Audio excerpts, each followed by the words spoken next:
जब्बार ट्रिगड़ आहे। मां तालके खैरपुर जो पाकिस्तान पंचम मुस्लिम लीग जो जनरल सेक्रेटरी आहियां।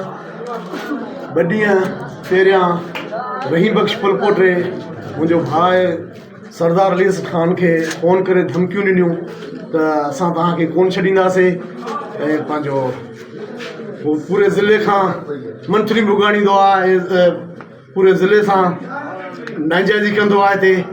मुंहिंजे भाउ चयसि बाबा तूं ॻाल्हाए छो थो, एॾो मोतबर कोन्हे। उन बि छोकिरो बीठो, उन बि उनखे जवाब में चयो त बाबा तूं एॾो मोतबर कोन्हे। असां उन महिल फौरन पुलिस खे ॿुधायो आहे त बाबा ही लोफर जो नंबर आहे, हिन ते जेको आहे त धमकियूं थियूं अचनि ऐं तव्हां जेको आहे त हिन जी लोकेशन कढायो ऐं ॾिसो त छो एॾी नाइंजाइज़ी थिए खैरपुर में। पोइ अॼु राति 10 खां 15 खां 20 हथियारबंदनि जदीद फायरिंग कई आहे मुंहिंजी उताक ऐं मुंहिंजे भाउ जे घर जे मथां ऐं मुंहिंजे घर जे मथां असांजो हिकिड़ो माण्हू ज़ख़्मी बि कयो वियो आहे।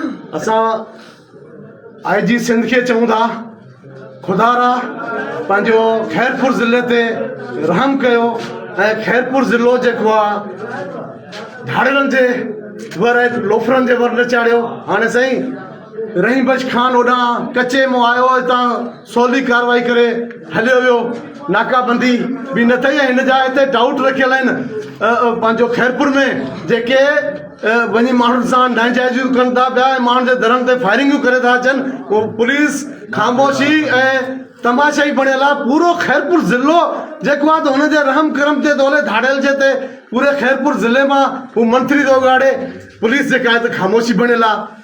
मां इंतिज़ामिया खे रिक्वेस्ट कंदुसि त महिरबानी करे नोटिस वठी ऐं इहो धाड़ियल राज खैरपुर मां ख़तमु कयो वञे।